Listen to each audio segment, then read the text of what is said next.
Habari gani, karibuni, asanteni. I am excited today for the conversation ahead of us. Hello, Milty Leonard. Hello. I am joined by a good friend, a good brother.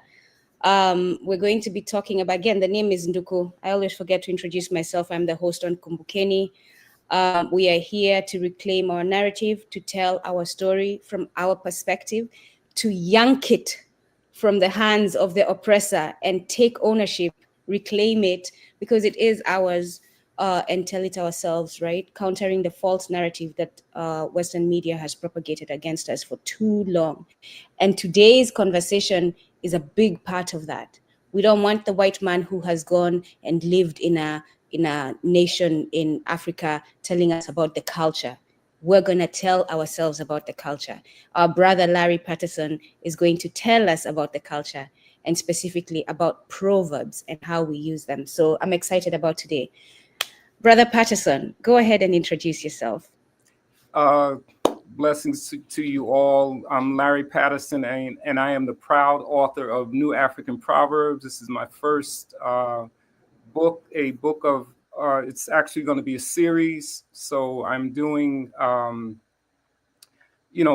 first edition is out now. And what I'm doing is I'm getting new artists to do each cover as I move forward. So the first cover is out and done, and I'm super excited about it. I'm also, what a blessing to be, in your presence, Nduku. I really appreciate you giving me an opportunity on your platform. So thank you for that.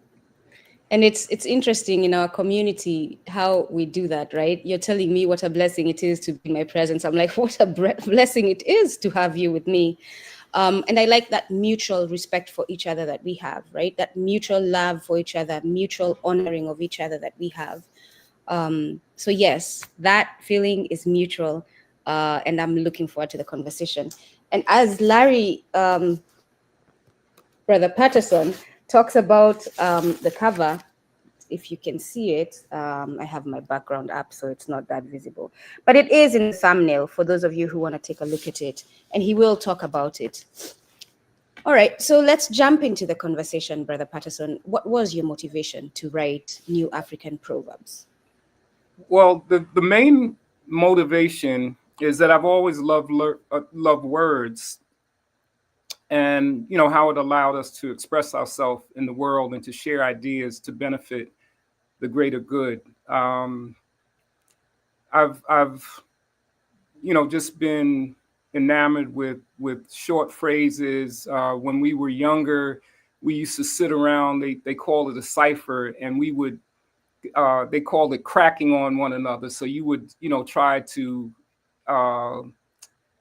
make jokes on one another, and you had to kind of use your wit and withstand the storm that came, because there was a bit of humiliation there. But if you got through that, it actually prepared you for the world in terms of having coping mechanisms when the world hits you, with adversity. So I think that was very important in our community as young people to have that kind of the wordsmithing and the battling back and forth, and using your vocabulary and connecting it to your intellect. So so words have always been important. One of my mentors, I told him that I wanted to I had this idea, and I said, but I've never written a good book before. And he said, this is my main guy, Haroon, and he said, you're not trying to write a good book, you're just trying to get your thoughts out there. So the motivation was then to just get my thoughts out and not worry about, whether it was going to be, a good book, a bestseller, so I really appreciated that. That reminder that you're just putting your thoughts on a book. It was just realization that we're not here to be famous or important. You're here to just do your part, create breadcrumbs for those that come behind you. So he made that very clear when he made that remark to me, and I really appreciated that, because I had a lot of hesitation, and I was very intimidated, because I've never, you read, James Baldwin, Toni Morrison, and all the greats in our canon, and you don't want to compare yourself to them, but you also have something to say, and I have something to say, you have something to say, everybody has something to say. So he kind of freed me up, when he made that that suggestion to just do what you know to do, and it's very helpful. So as I was looking through the information, so it's New African Proverbs, and then I saw NAP. And it took a minute for me to understand that NAP was New African Proverbs. So where does this idea for NAP begin? Well, I mean, it's just it was very organic. I mean, I've always been intrigued, by words and phrases and how they affect people's thinking and behavior. So, even as a child, adults would say things to you. My grandfather once said, "What's in front of you is behind you." And I was like, "Daddy Tom, what are you talking about?" The ramblings of of an old man. And then I spent my money this week, and next week I needed rent money. So I was like, "Oh, that's what you're talking about." If you don't prepare for the future, then then you're going to have to deal with that at some point. So they would say things all the time like that. And because we were young and not really having to deal with those, real life situations, you didn't really understand what that meant until you were confronted with them. But the beauty of it is that they had already spoken the words to you. So they were in your memory. And there was something, the whole idea of Sankofa, you just had to reach back and get this wisdom, and then apply it to the situation that you now found yourself in, which they were trying to prevent you from going through that adversity. But nobody can really do that. You have to, walk your journey. So it's the one thing when I first saw, I myself and Brother Patterson have a mutual friend, and he kept saying, "Look at that book, read that book, look at that book, read that book." So finally I was like, okay, let me take a look at this book. This brother keeps saying, "Look at this book." And when I finally sat and looked at it, it clicked immediately why the brother kept saying this.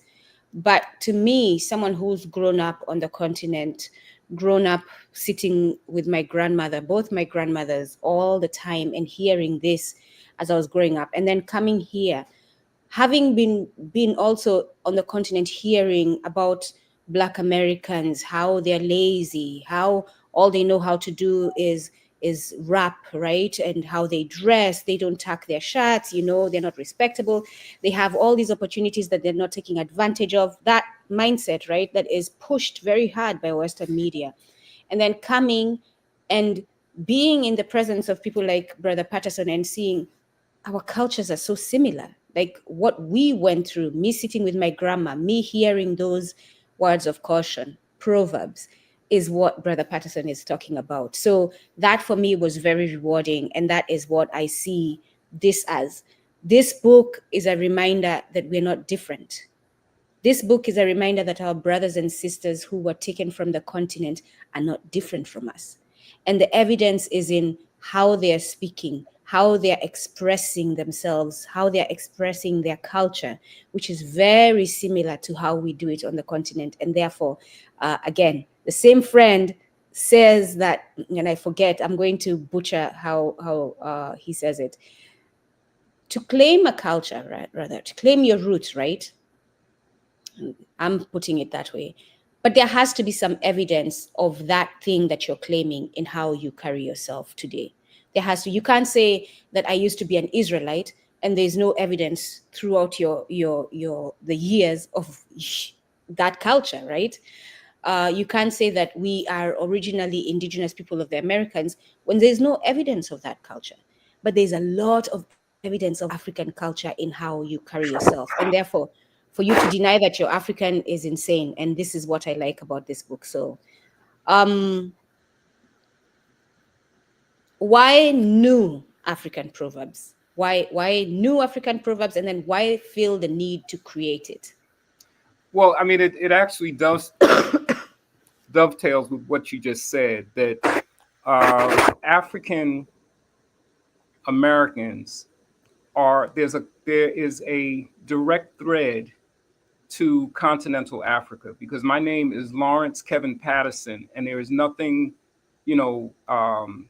continental African about that, which means that that is my receipt that my forefathers were the property of someone.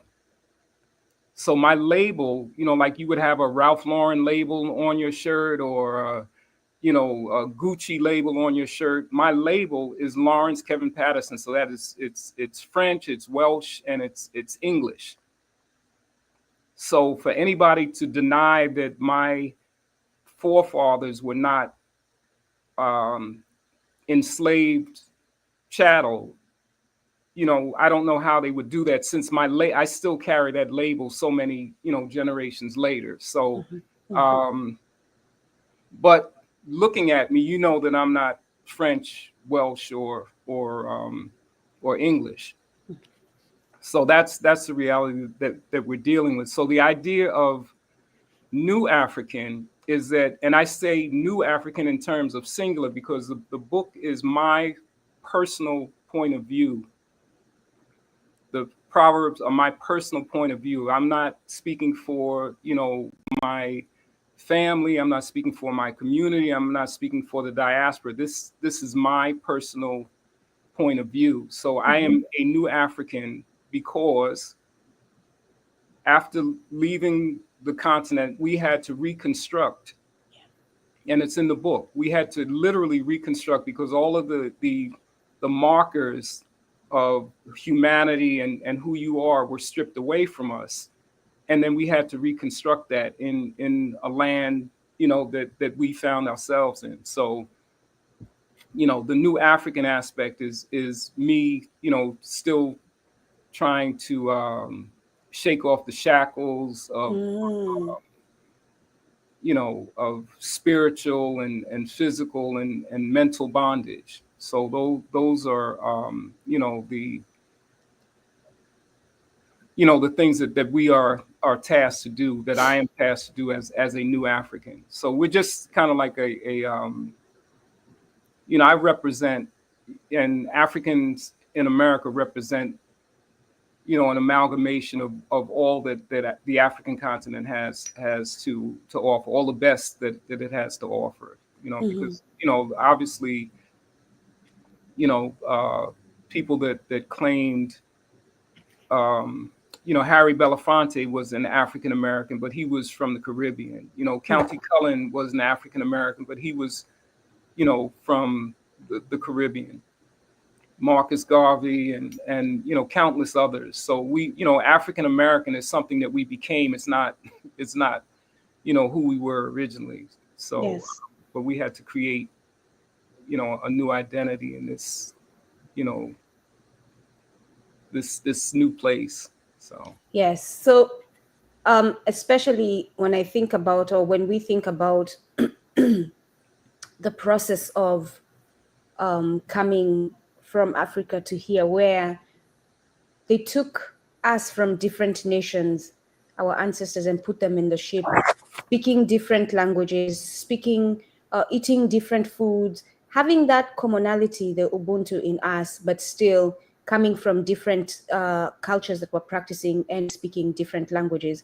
And therefore, you're right, when you end up in the same place, now you have to create a new thing out of the old thing, but most definitely a new thing that has been, that has that mark of being stolen and transported into this new place. And then also, we're talking about your children of the sun, I call us children of the sun, right, from the motherland, being brought to in this cold, insanely cold place. And therefore you now have to not only just socially but biologically, scientifically create a new you who can withstand that cold, and have different practices. And this goes back to our food too, Brother Patterson, right? You, like you were saying, you're going to be making lentil soup today because it's snowing outside. That these are the practices that we don't even pay attention to, that we take on because of the environment around us. So I completely, and it's good to hear from you the explanation what a new African is, because as someone who wants to see us connect more and see each other as one more, I'm not threatened by you saying you're a new African, because the first time I heard it, I was like, why are you not trying to be us, right? Why do you have to be new? But in you explaining, I understand that you have taken on burdens that we did not have the displeasure of taking on. And because of them, there's a uniqueness to who you are compared to who we are. So I appreciate that. I What had is your, I go had on. an exam. I was in college, and I Mm-hmm. was, I was in a class, and I went to college in a suburban area out in Long Island, and Mm-hmm. a lot of some of the students were like older students. They were, suburban housewives that were coming back, to finish their degrees. So I was in a class at 18 with a older white woman, and I was going on about, you know, uh, being an African in America and not knowing, who my original, you know, people were. And Mm-hmm. I just kept going on and on. And finally she was like, enough, enough, enough. You're from Africa. You're from Africa. That should be enough. I said, so where are you from? Uh-huh. And she said, well, my parents are from Germany and France. I said, well, in France, where in France? She said, well, they're from Lyon. I said, in Germany, where are they from? And she said, Cologne. And I said, well, in Cologne, what is the town? And she named the town. And I said, I can't do that. Yeah. I said, I feel like an orphan. So I can't do that. So for you to dismiss me, that I said, Africa has, 54 independent nations. And for you to dismiss me, I said, I think that, that's very disrespectful. And she Mm-hmm. paused. And it was the first time she had considered that, maybe her experience was not my experience, and so that's really what I've been kind of moving on, like we, I know because of my phenotype that I am connected to the African continent, but once I get back to South Carolina, to the Geechee Gullah tradition, which we know is, West African, but then Mm-hmm. that's where it ends. That's where it ends, and that's it's something that you're never going to be able to regain. Yeah. My dad was in West Africa for 6 weeks back in the 70s. He was a reporter. Uh, he was a journalist, and he wrote me a letter. And, that's when they sent Mm. airmail letter, and he said, I saw Aunt Sally today. And Aunt Sally was downstairs in the house in Queens. And he said, I saw Aunt Sally today. So he had seen somebody that looked like Exactly. my grand aunt who was in the house with me. And he said, I saw Aunt Sally today. So he was very um, moved by that, that he Mm-hmm. had some semblance of familial, Mm-hmm. but that was pretty much. And he was very well received and all of that, but you still are the disruption, Mm-hmm. the repair, the reparations. You Mm-hmm. can't repair something like that. You can give restitution, but they'll never be able to give us reparations for that type of disruption and destruction. Mm-hmm. And So I'm glad you go on. no, but because of New African Proverbs, the woman that he saw that reminded him of Aunt Sally shared some of what she knew with Aunt Sally, who shared it with, my mother, who shared it with me. So there is a common thread, and Mm-hmm. that was the whole purpose of trying to put this book together. Mm-hmm. And as you say that too, I'm reminded because we do have, especially on Twitter, we do have Africans on the continent who follow us and are listening to us.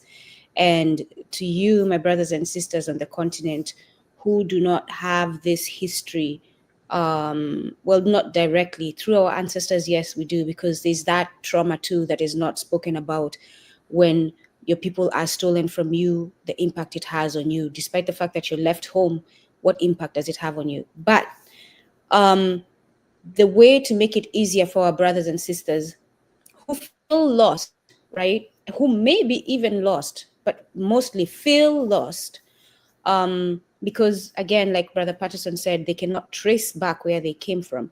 It's for us to embrace them when they choose to return.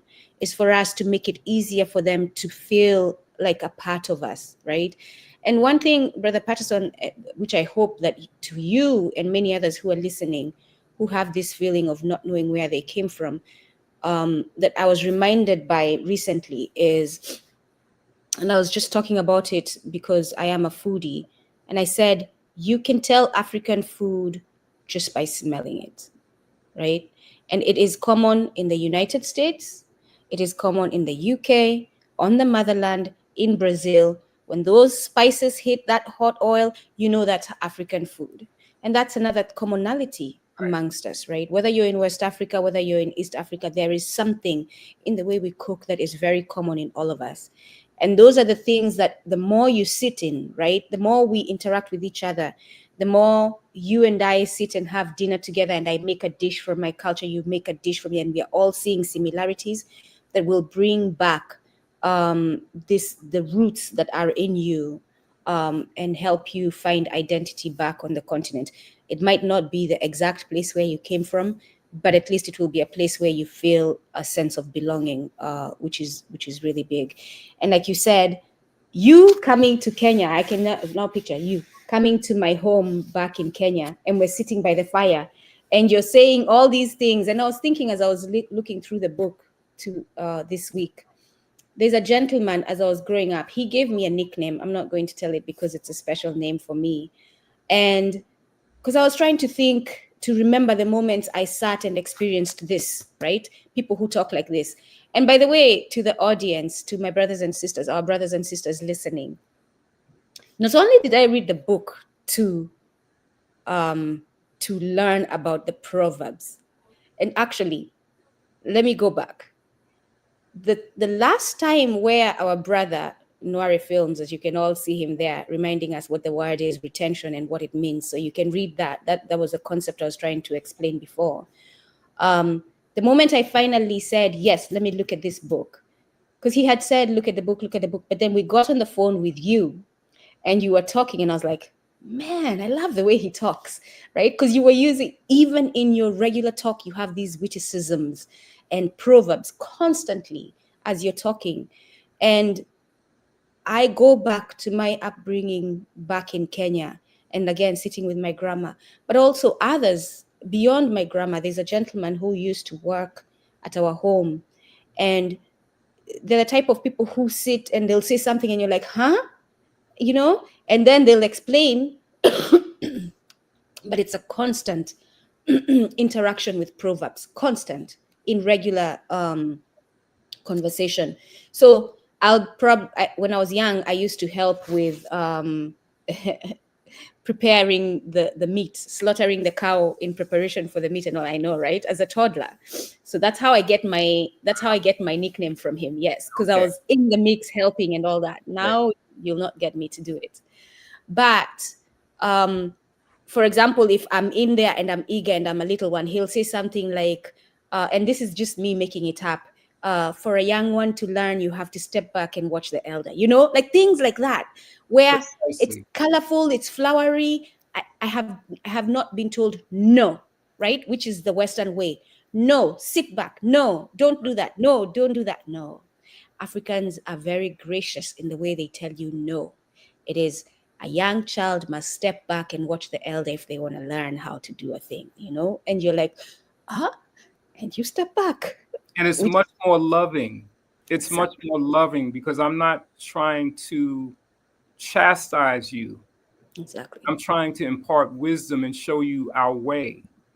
And that is what Proverbs are for. They're concise sound bites that resonate with you, because they are delivered with love and because they are taken from a specific event that happened. All of the majority of the Proverbs in the book were reactions to experiences that I've had. So all of my friends and family are represented in the book because there was something that happened.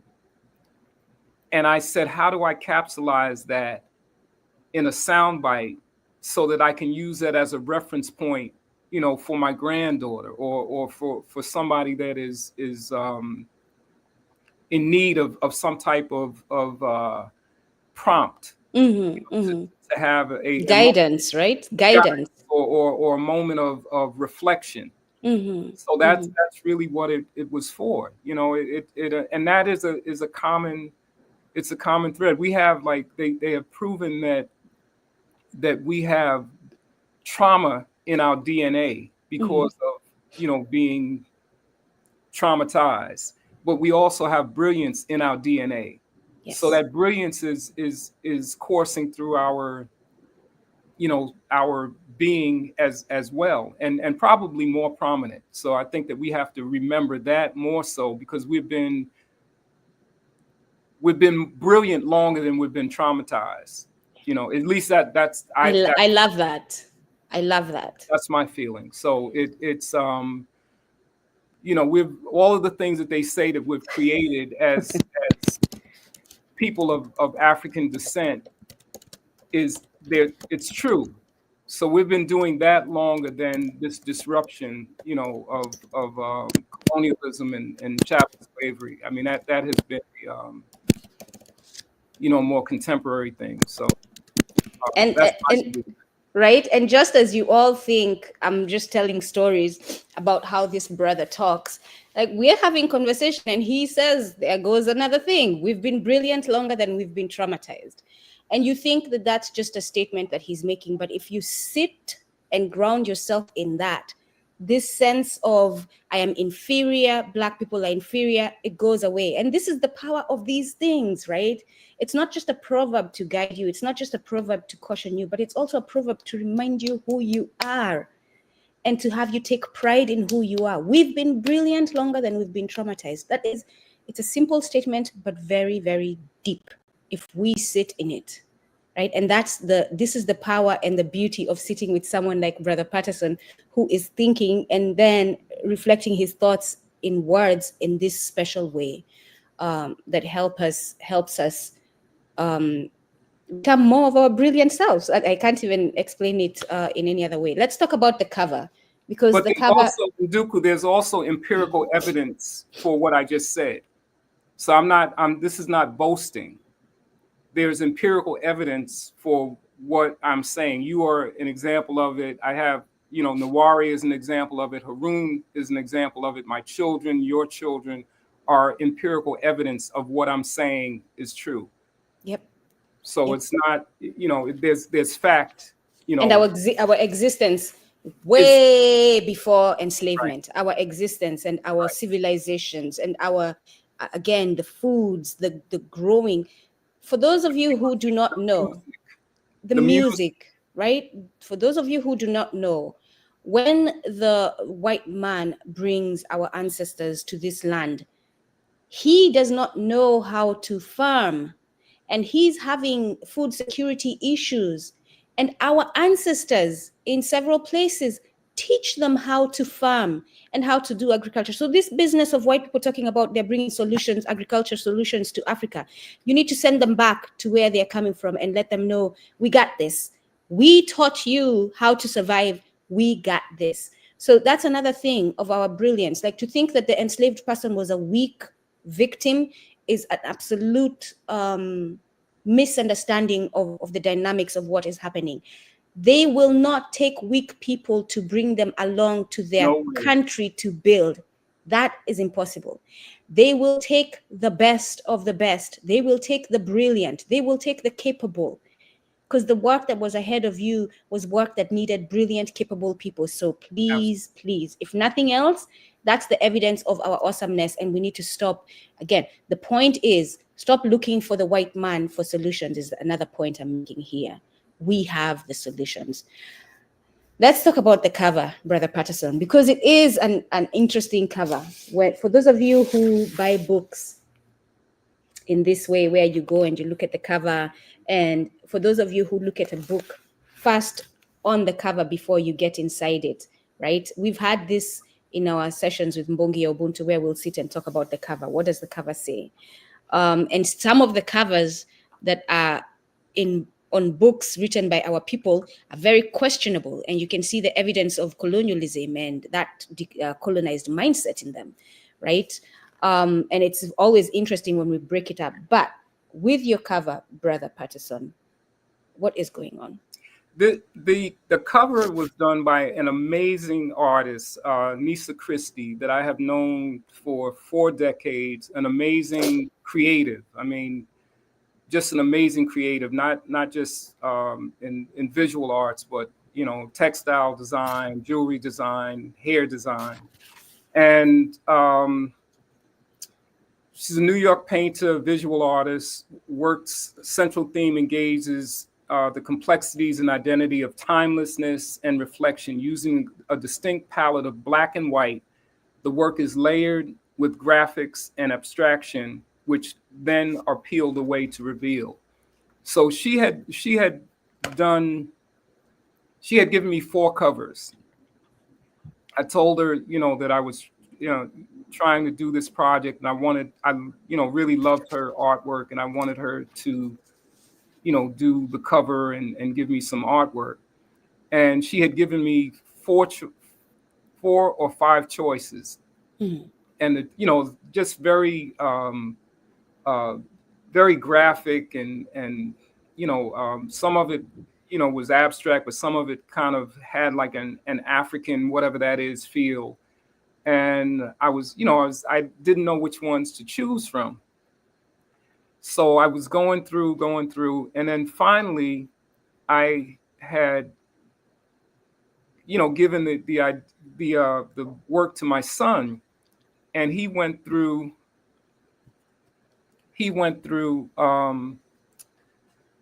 the covers, and then he found that one.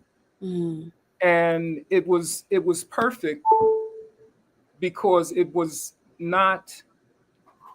heavy. Some of the other covers were like, very graphic. You'll see the artwork on the inside. It was sort of like that, but the cover that my son, who designed the book, chose, it was very light. It wasn't overbearing. It was, it was lighthearted, and kind of, it gave us space to move. It has the idea of ascension. Yes, So I see that. That was the only cover that was different, and she had given me, like multiple choices, and that was the last one. I had forgotten about it, and Umi said, "Dad, what about this one?" And when I looked at it, it was perfect, because our journey it has been heavy, but it's also been about ascension and transcendence and joy and all of that. They say, the people, they could fly. We used to be able to fly. Yeah. So it just kind of resonated with me, and it's just an amazing piece of art. And a lot of her stuff is like that, but then she does other work, but that was the cover. So I'm very grateful. And it's interesting because an artist could draw something or paint something with one intention, but once it lands to those who are looking at it, they also are expounding on the art, because you have different interpretations. And as you speak, I like the lightness of it, I agree.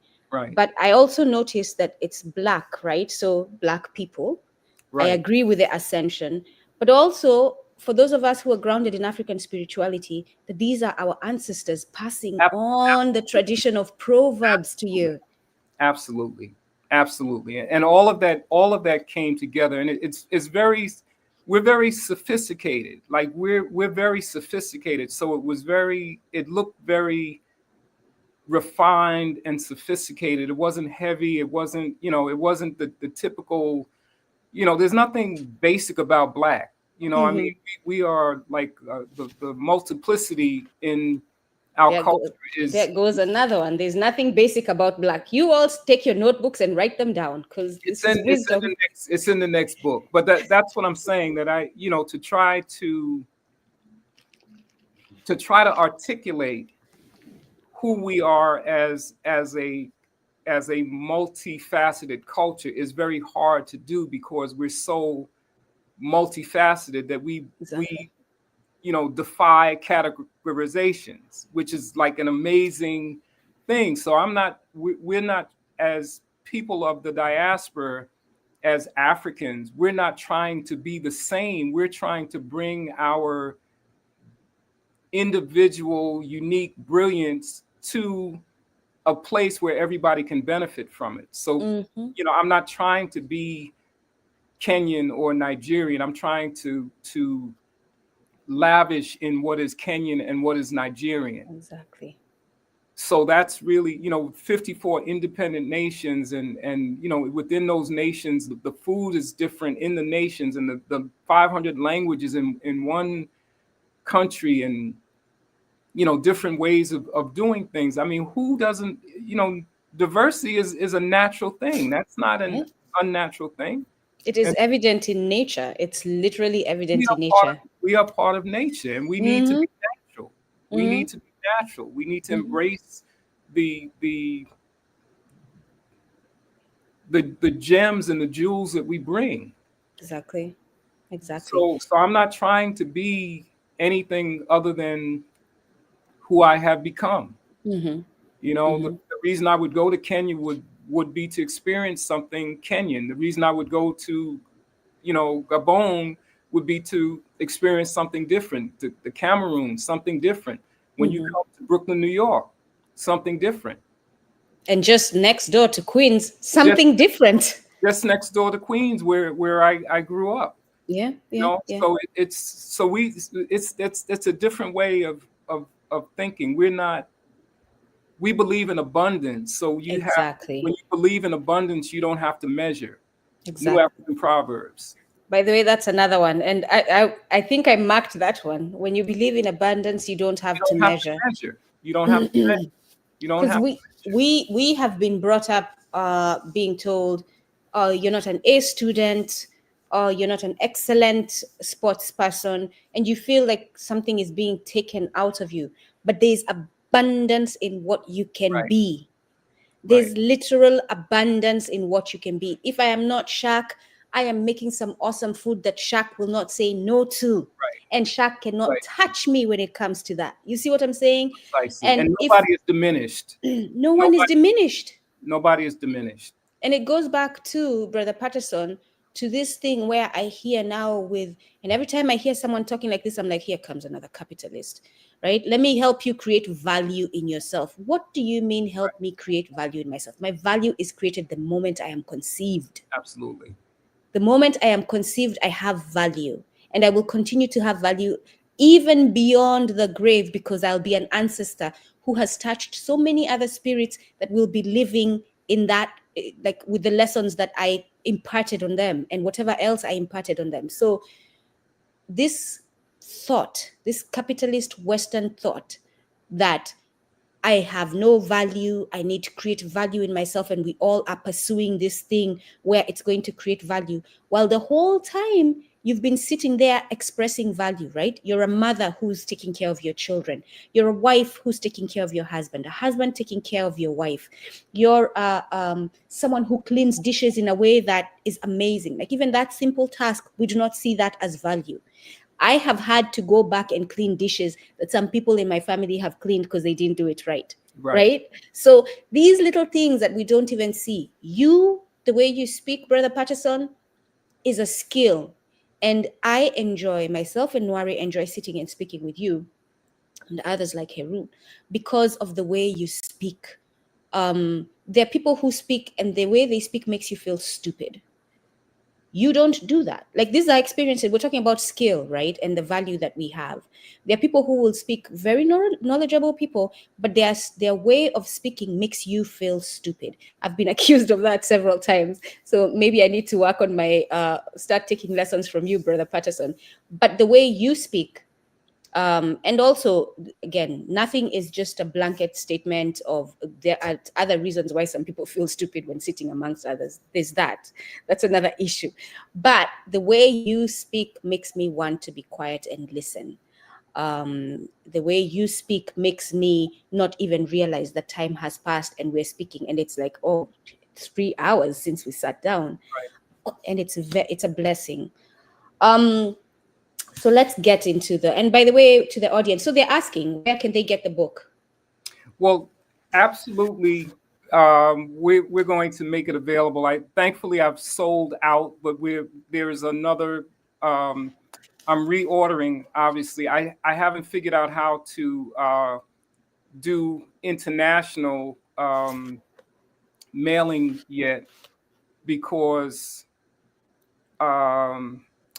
we're trying to put it on a platform like in an ebook type situation. So I'm working on that. This is a new project for me. There are a lot of things that I've never encountered before. But my son Umi Patterson is working it out. I got my wife Sharon is on the team. My son Imani is on the team. My friend Deborah Reed is Esquire is she was the proofreader, the editor of the book. So this is the first volume, which is the template, and we're trying to get this right. So then the subsequent series that rolls out will be seamless. So. And it's interesting because here goes again the connections. We Nsi Ya Ubuntu are working on an online store. And so we may have that solution for you as far as connecting with those on the diaspora. So these are conversations that we're going to have. And yes, that is me announcing while I'm talking to Brother Patterson that Nsi Ya Ubuntu is about to put out an online store for you all. Again, economic liberation, we need it. Absolutely. Yes, so look out for that. And things that will be there, maybe things like Brother Patterson's book. But stay tuned. Here's what I'm going to say for now. This video will be up on Kumbukeni's YouTube channel, and the chat there is always open, even beyond the broadcast. It's open on the recording. So when we do get that information, we will put it in the chat there. So do come back and it's soon come. We're working that out. Yes, because I definitely want it to be something that everybody had, because I'm doing the reason that I did it was for to prompt a conversation with our community. So that's the main thing that I'm trying to do, is to to have the conversation that you and I are having in Nduku on a broader spectrum, because the only way that we're going to dispel the myths and the lies and the facts that there's nothing basic about Black is to have these conversations with one another. Like when the brother, your Nigerian brother that was on with you the last time, said that he felt a certain way about not knowing something, and I felt the same way. and I didn't know that, as a Nigerian, he felt that way. So that's now, that myth has been dispelled, and there's a common ground now. Yes. And that's Yes. a major thing, because the people that told me lies about you told you lies about me. But if I Exactly. have a direct contact with you and can have a conversation with you, then that outside influence is no longer part of the equation. Yes. So And this platform is very important, and I appreciate you for having it. I appreciate Asante, you for having Asante. it. And it's interesting because it's a platform where I keep saying, my name is Nduku, I am the host on Kumbukeni, but Nduku is not Nduku without all these people who support me and keep saying these things to me, that even when my days are bad, I'll hear Brother Patterson saying this is important, and I'll get my behind up and know that I need to get myself on that screen. It helps to have that support. I'm going to say, because we are African, right? And we do not need this book to be ready right now for you to show interest. If you're interested in getting the book, that is an email there. Email us kumbukeni1@gmail.com. I am always in contact with Brother Patterson. The subject, NAP book. So just send an email, say, I'm interested in getting the book. That way we have a record of those who are interested. And once it's ready, we're just sending you emails to let you know when it's available. So that's another way we can do this. Kumbukeni1@gmail.com. The subject line, NAP book. I'm interested, and we'll reach out to you when the book is ready. Brother, let's get into the specific proverbs. I was looking forward to this part. As you can all see, I have bookmarks. Karibu, karibu, Milty, karibu. So let's get to it. Okay. Let me get there. So, and I'm going to also read my comments, and then you can tell us about it, because I have some of them. I have scribbled some comments.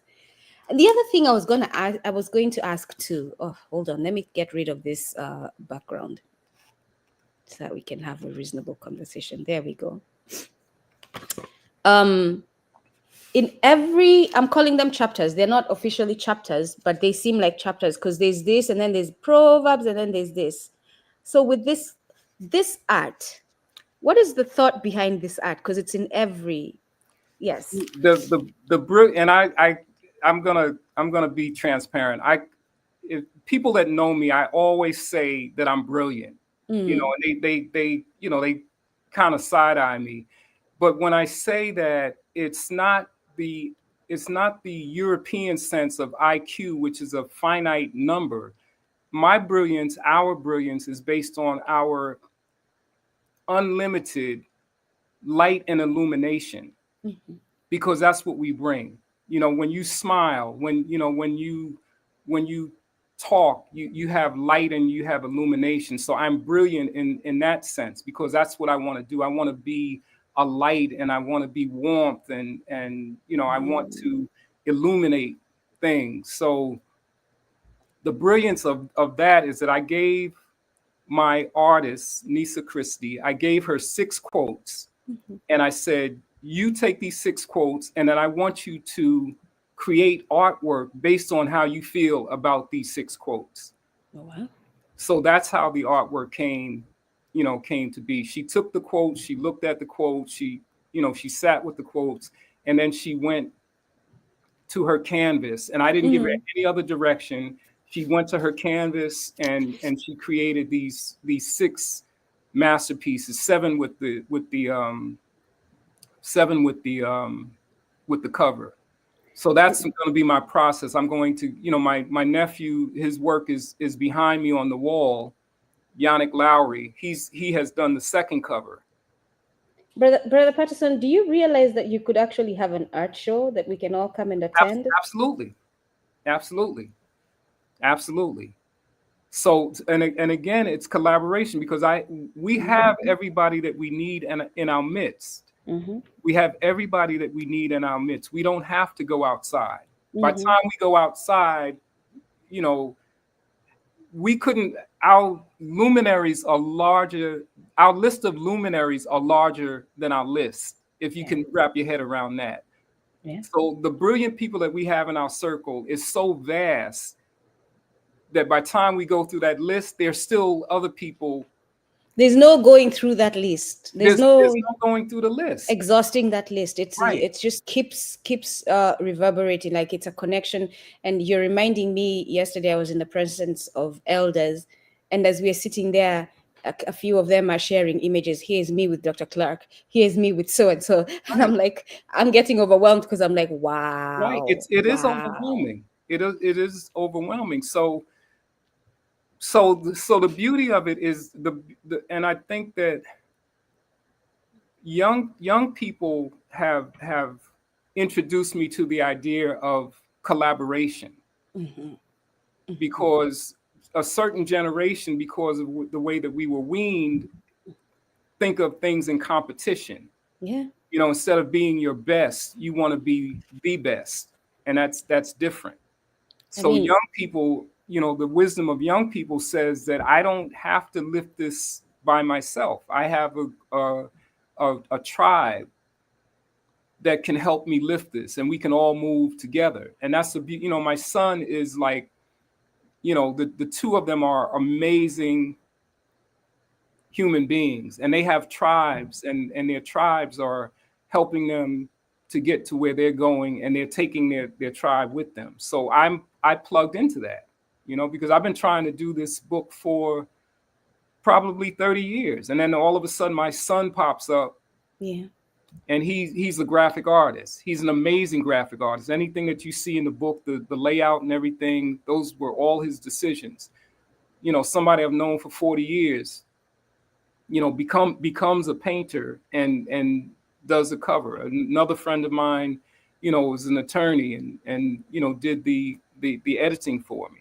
Mm, yeah. So it's I don't have, so my brilliance is seeing the brilliance around me and you know, saying I need assistance.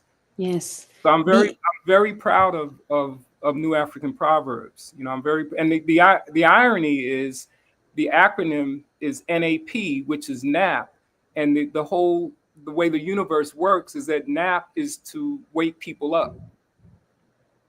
So you get rest from napping, but then when you open the book, because of the information in there, it gives you a sense of awareness. So that's, you know, that's the, you know, the double consciousness that the Mhm. boys talked about, you know. So it's all in alignment, you know. And I didn't create this. I just moved in the direction that I was, you know, guided to go. You listened to the voices that I were listened to calling the you. ancestors, You listened exactly. to the voices that were calling you, Right. in the direction they were taking you towards. And we're grateful for it. So here's the first one we're going to look at. The coward always envies the courageous. The coward always envies the courageous. And you did say that each of them is inspired by an event. So if you want to talk about the event as well, as we go through them, please do so. My comments, this explains why those who want to go along to get along are always angry at the revolutionary who agitates the exploitative system. They truly wish they could be brave enough to do the same and are jealous that you've mustered the courage to do so. So that's one way I see it too. But please speak on this one. First and foremost, and again, I appreciate you for having your point of view, because the book is not designed for me to preach. So this is my personal point of view. I put my stuff out there. How you interpret it is for you to interpret it. My thing with that quote is African Americans in this country are 12% of the population. Mhm. Why would America spend 100% of its time for 400 years trying to suppress 12% of the population if they thought that they were inferior? So you don't have to, you can leave inferiority to its own devices. But if you have spent 100% of your time for 400 years to try to suppress and energy that has been contributing to the birth and the wealth and the growth of your nation, then there's something. I'm laughing because of the next one. So that was my, that, and it applies to many, many other situations, but that was the impetus of it, is that, cowards are always, envying the people that are courageous, Yeah.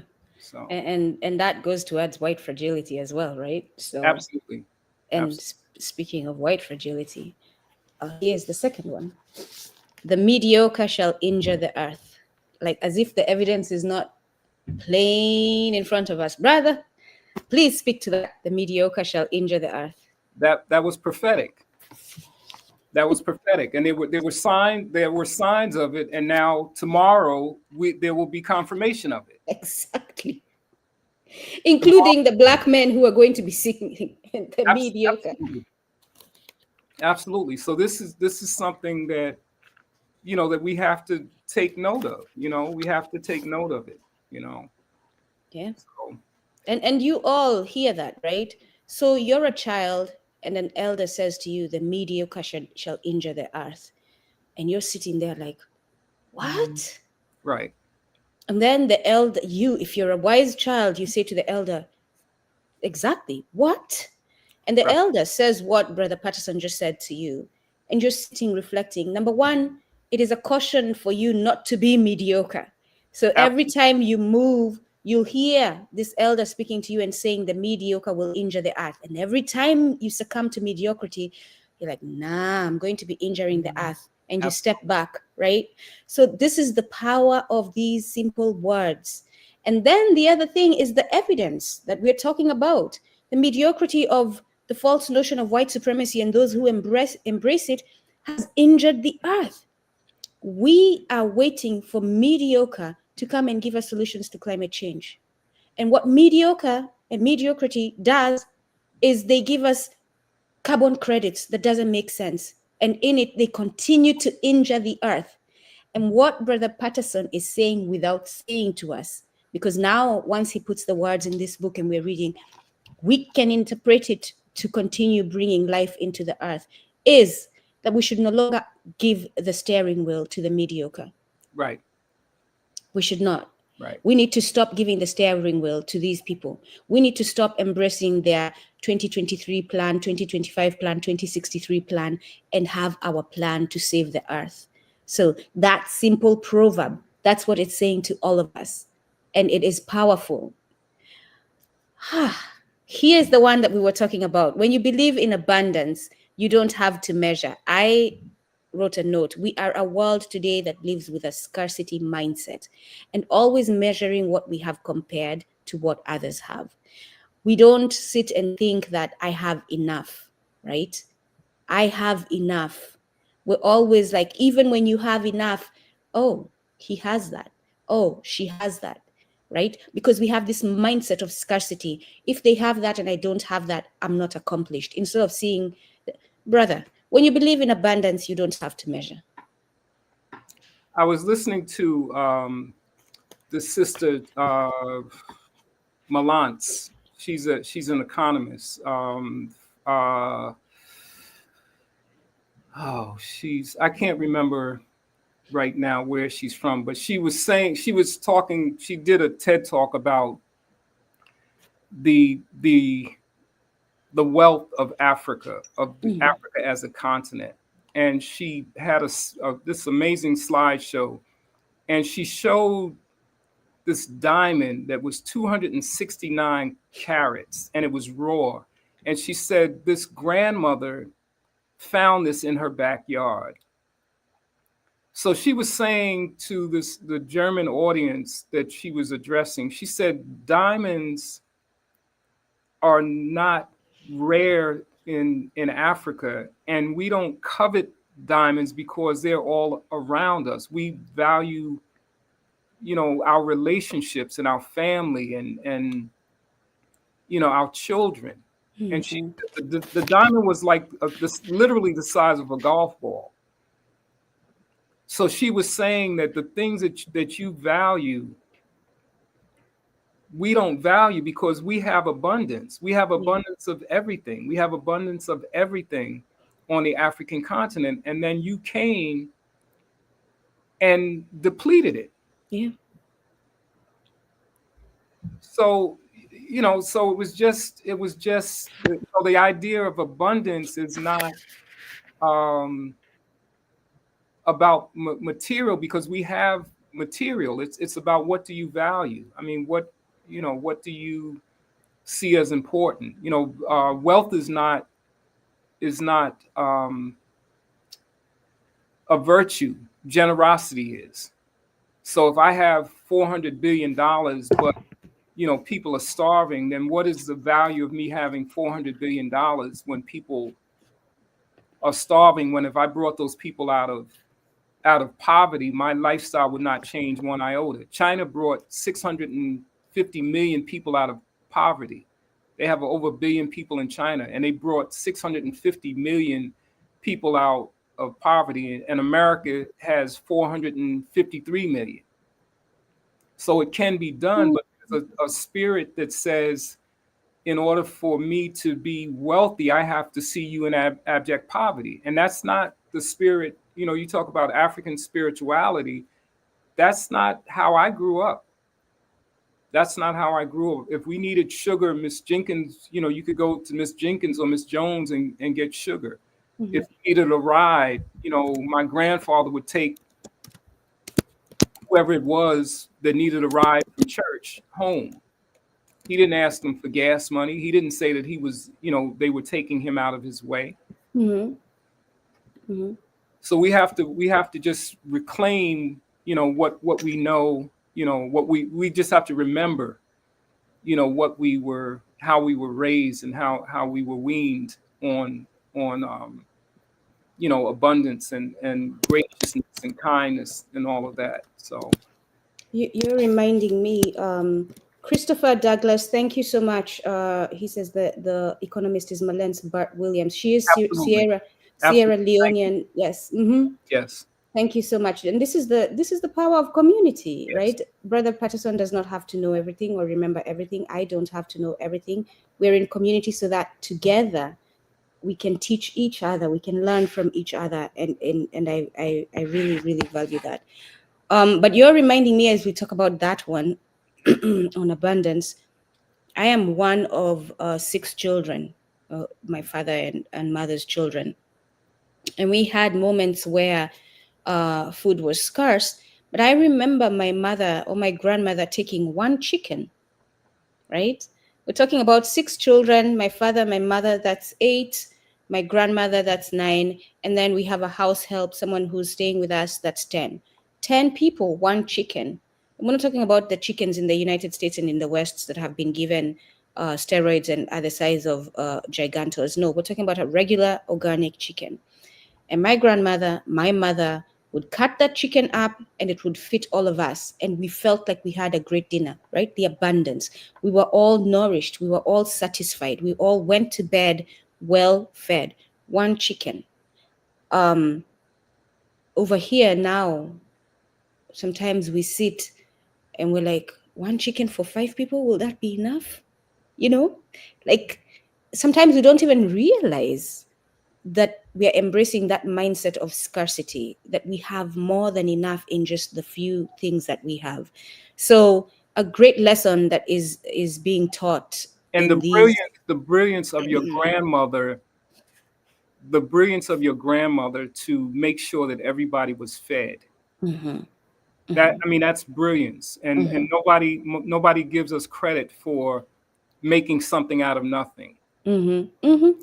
Nobody gives us credit for that, and that's fine. But we need to give ourselves credit, because my family was the smallest. I have 2 siblings, mm-hmm.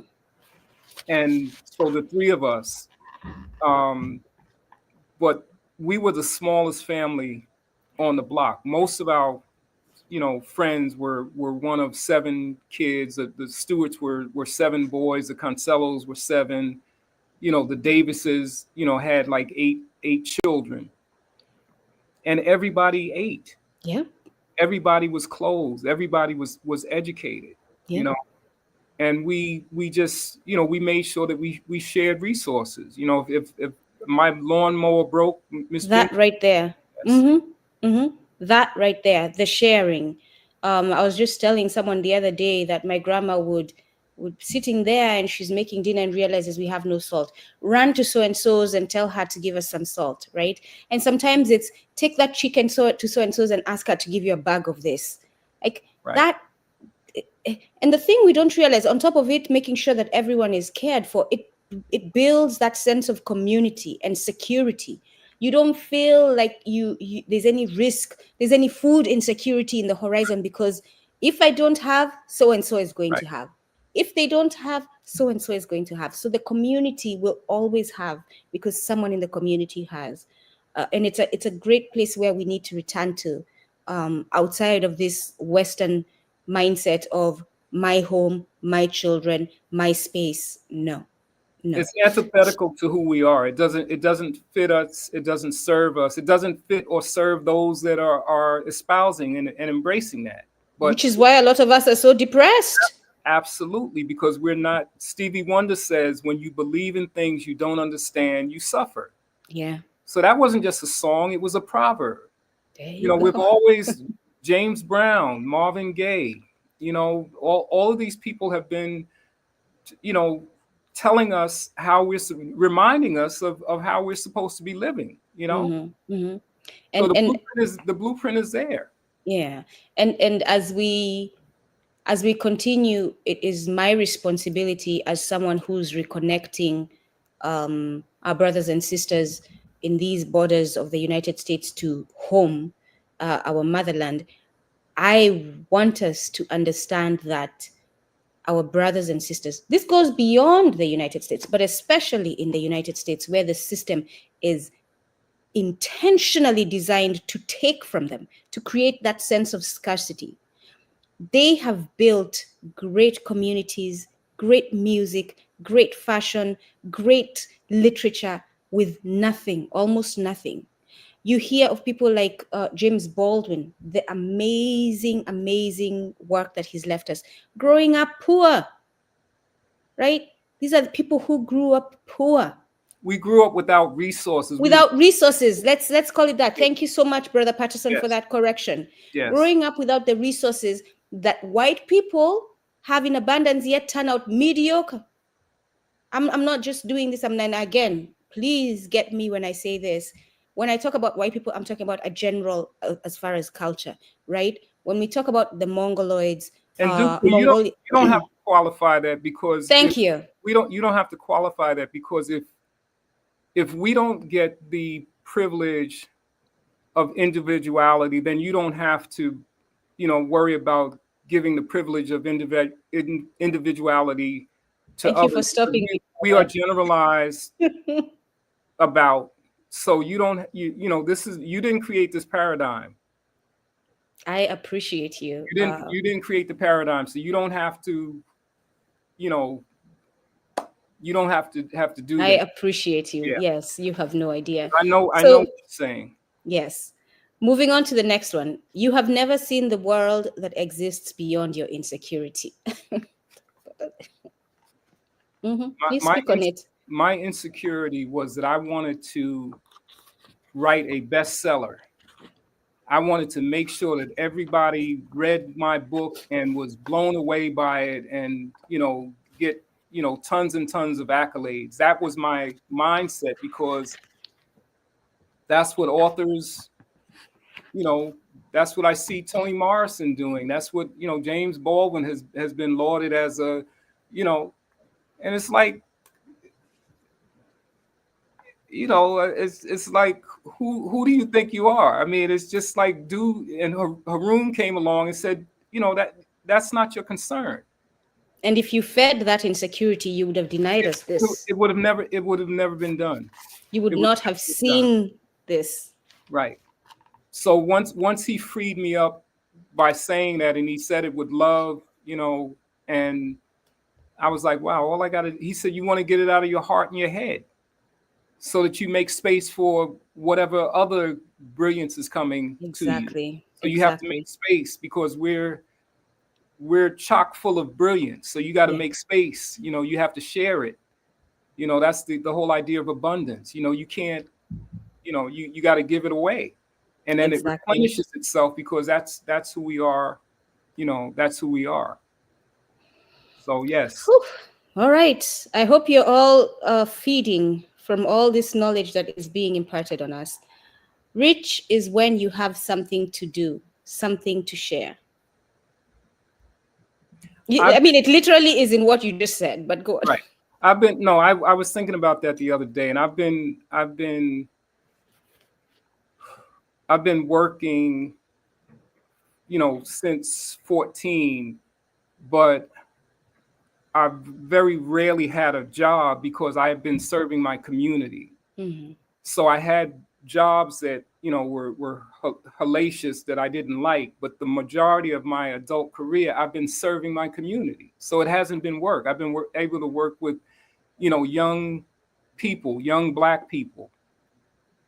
As an educator, I've been able to work with my community. Mhm. So it hasn't been work. I've been providing a service to my community. I've been enriching my community. I've been empowering my community. I've been learning from my community. So, it hasn't been work. It's been an honor to be able to pour into my community as I was poured into. And changing our mindset as to what we see as richness and wealth. Right.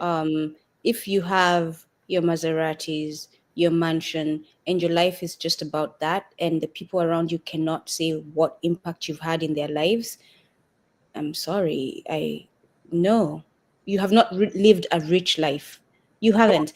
Those things are amazing. I love luxury. I love Mm-hmm. well-made things and finery and all of that. But when somebody comes up to you and he's got a beard now, and Mm-hmm. you haven't seen him since he was in the fourth grade, and he says, "Hey, Mr. Patterson, how you doing? I'm glad to see you. I miss you." And I'm like, "Hey, who are you? You Yeah. can't, what a blessing, to have a Yeah. young man.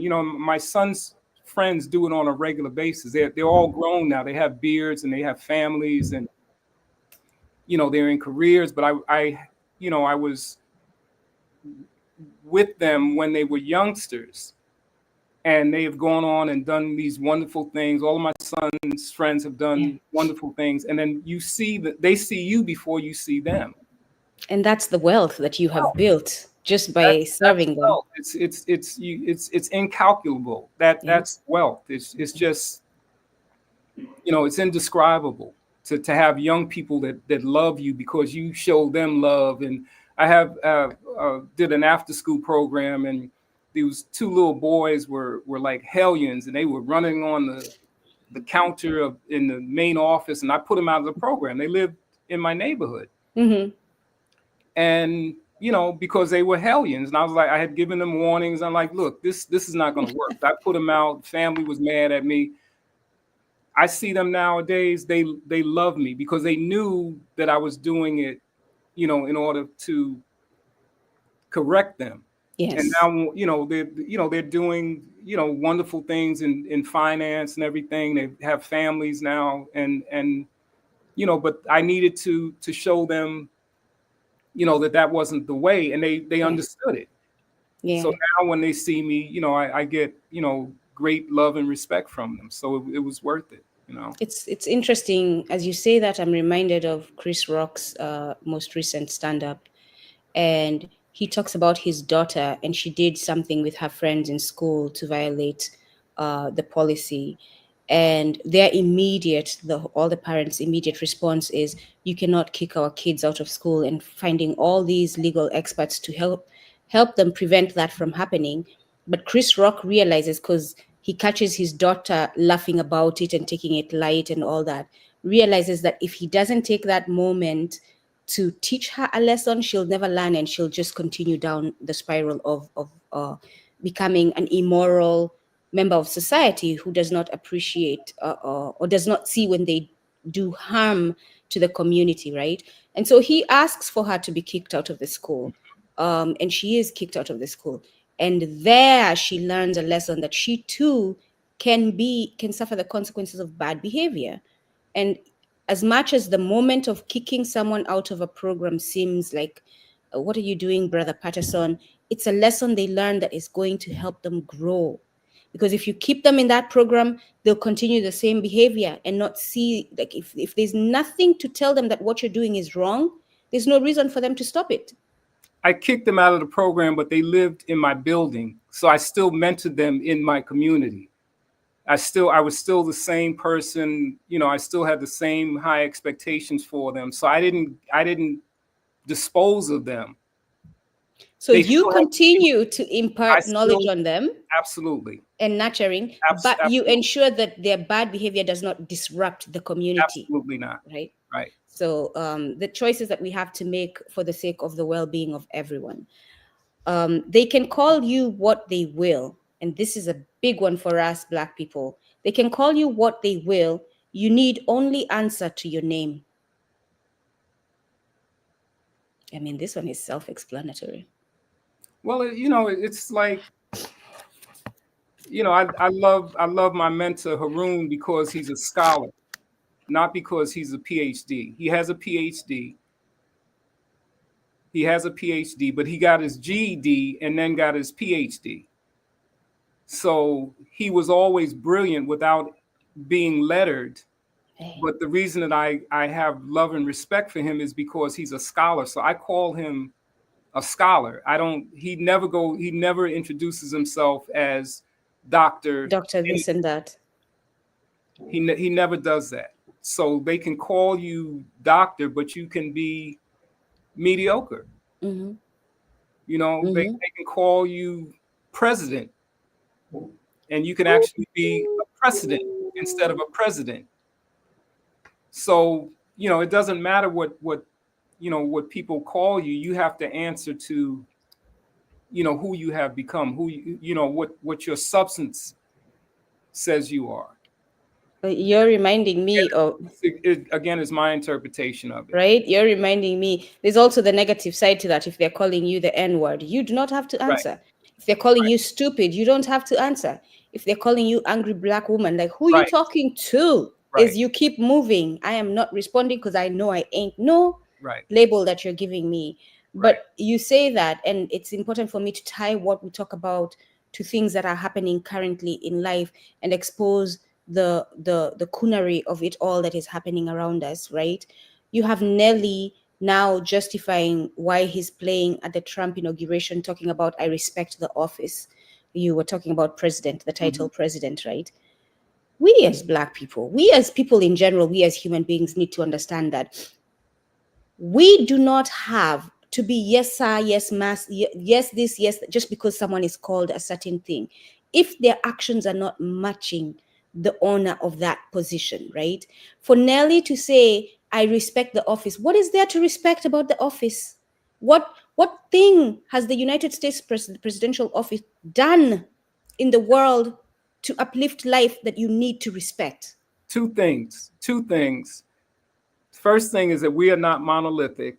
So Nelly does not represent Black people. And a woman Thank God for that. A woman said the other day that these are entertainers, and not to disparage entertainers, but they are not leaders unless we make them leaders.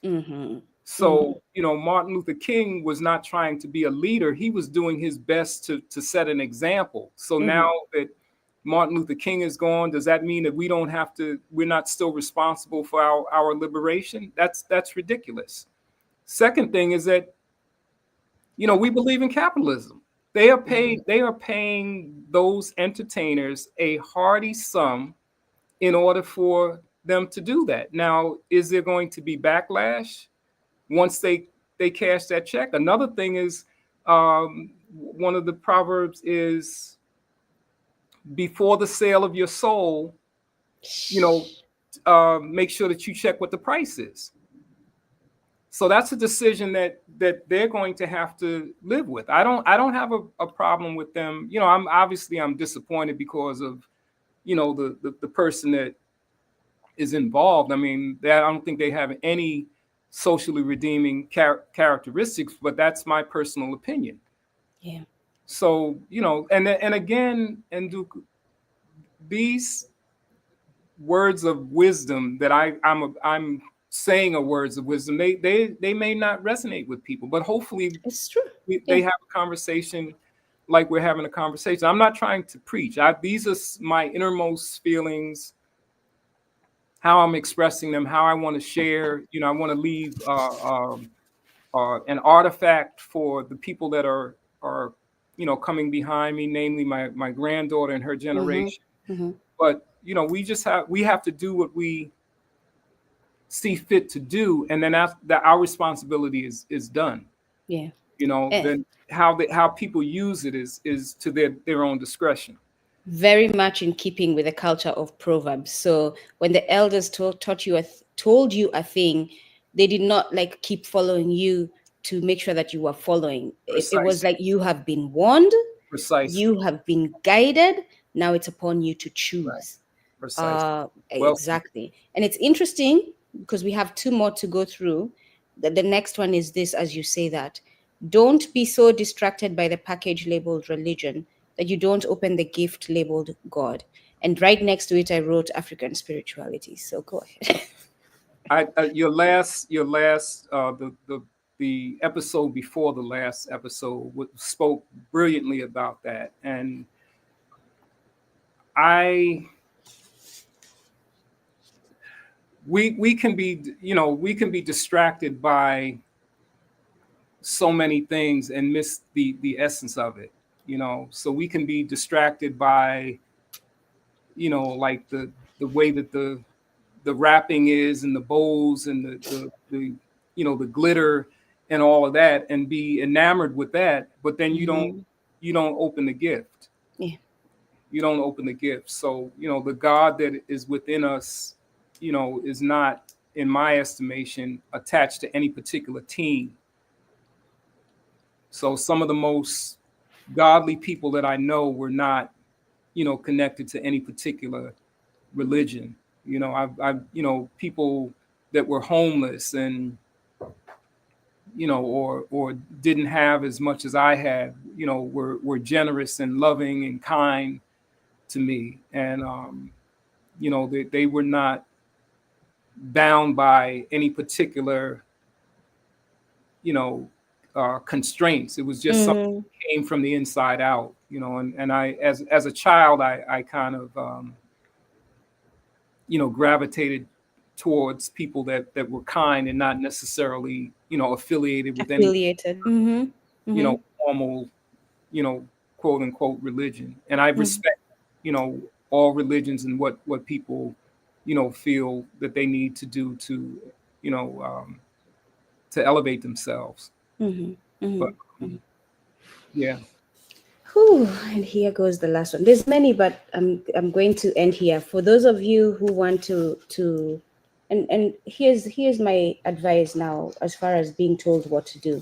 This is a great gift for a child. For you to sit with your child to read this, as elders, grandparents, as parents, as sisters, if you have a younger sibling, um, we are always, I mean, don't run to the store to buy Pokemon now that you have a government that is anti-China, right? Run to the store and buy new African African proverbs. Proverbs. Don't run to the store and buy Transformers. Okay, man, let's change our mindset, right? Let your children learn how to make their toys like we did growing up in Kenya. And then this is the gifting that you're doing. Learn Uh, to love to read. You have to teach our children to learn to love to read, because if they learn to love to read, all of the information that they need is available to them. And that, again, that was my Haroon said that you have to teach your children to learn to love to read, because that is one of the most liberating endeavors that we can be a part of, is to teach your children to learn to love to read. It should not be a punishment. And it breaks my heart as you say that, because it's reminding me, as you speak of being an educator, of the children that I'm working with, 8-year-olds who do not know how to read, where during recess, if they're on the computer playing a game, I have to read the instructions for them. That's how bad it is. They don't know how to read the word witch, Right. WHICH. They don't know how to. That's how bad the level of illiteracy is right now in the United States. For those of you who think I heard Nelly talking about this is the best country, hell no. If And we judge it, what is wrong with children today? Adults, because exactly, they were invited into this world, and we are responsible for guiding them through. So if they are illiterate, it is not their fault, but the onus is put on them. But it is our fault that an 8-year-old does not know how to read, and we have exactly. to rectify that. Exactly, 100%. So those are some of the programs that we're looking into. And speaking of that, I need to get my behind to get that going. The last one, once you're in the habit of taking more than you need, you'll always need more. This one, I am so glad it's our last one, because we all need to sit with this one as we walk away today and as we go about our day to day.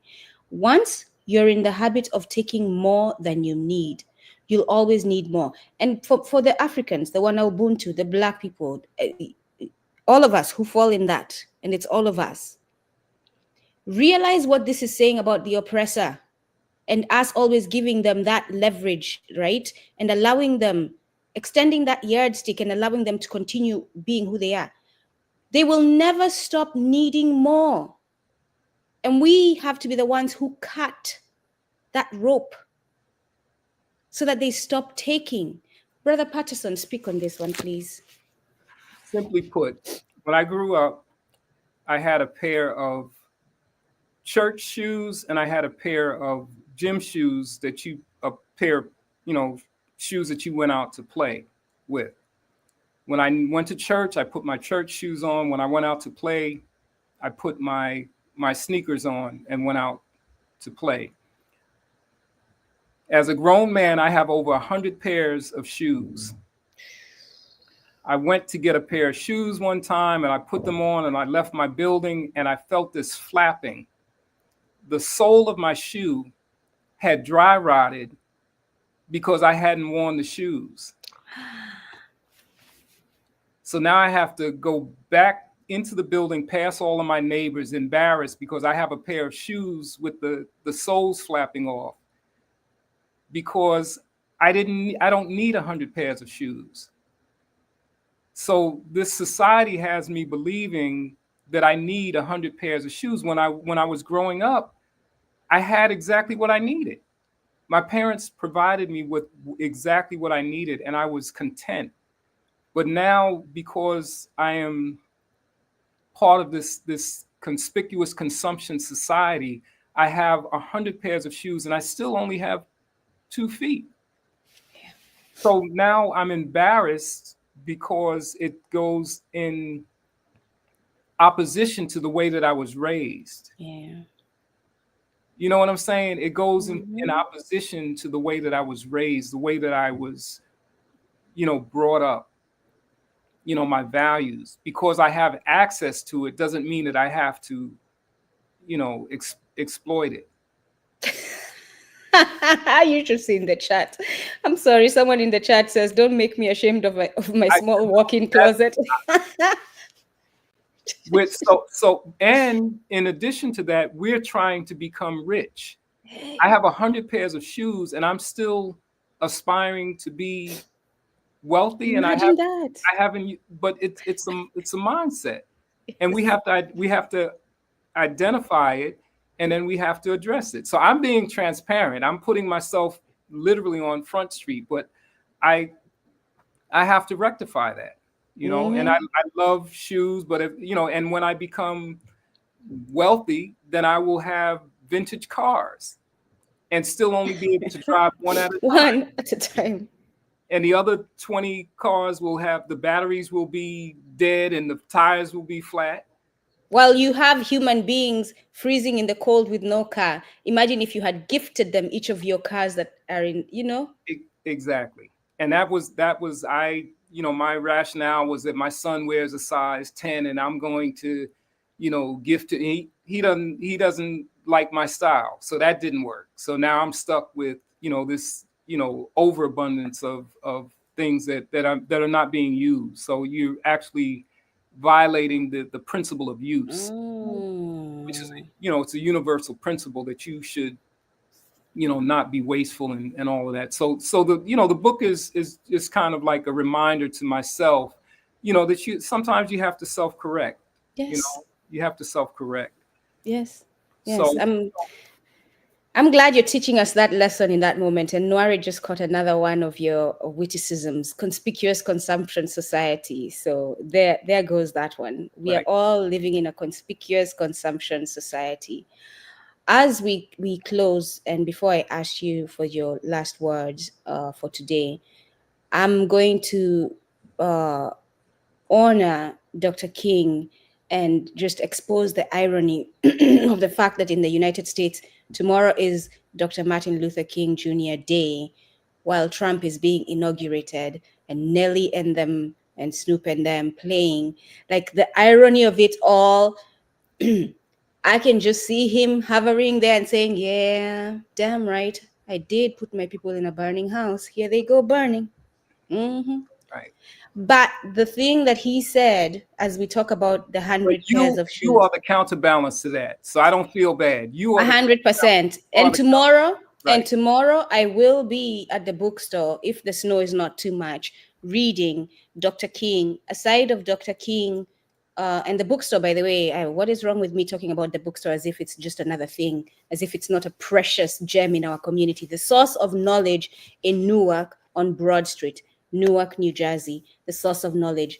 If you are a Mwana Ubuntu, an African, a Black person seeking to find a place where you feel at home, walk into the source of knowledge if you're in this area in Newark on Broad Street. It is a blessing. It is a community gem. You will find the books that we're all talking about. And if you don't find the book there, you speak to them, they will get the book for you. So I need to give a And nod to that. it's one of our bookstores, one of our most important institutions, and they are falling by the wayside. So we definitely have to support them. Mm-hmm. But Dr. King says that we're becoming a society that is not grounded in people, that is not focused on people, but focused on things. That's what Dr. King says. Right. His real birthday is January 15th. These white people, in their thinking that they're doing us a favor, decided that they're going to do it the third Monday of every January. Doesn't matter what the date is. And this year, Dr. King is like, I need to have a laugh with you all. On the day that you all have decided that this idiot needs to become your president, let you celebrate me and remember how idiotic the moment is. This is the joke on us all. This is the joke on us all, right?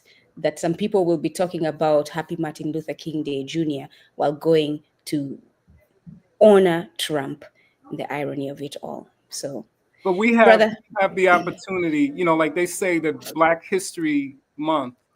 And my thing is February, which I'm born in February. I love February, but it's the shortest month of the year. So 28 days is hardly enough. So if you missed Black History Month, don't worry about it because we'll make more tomorrow.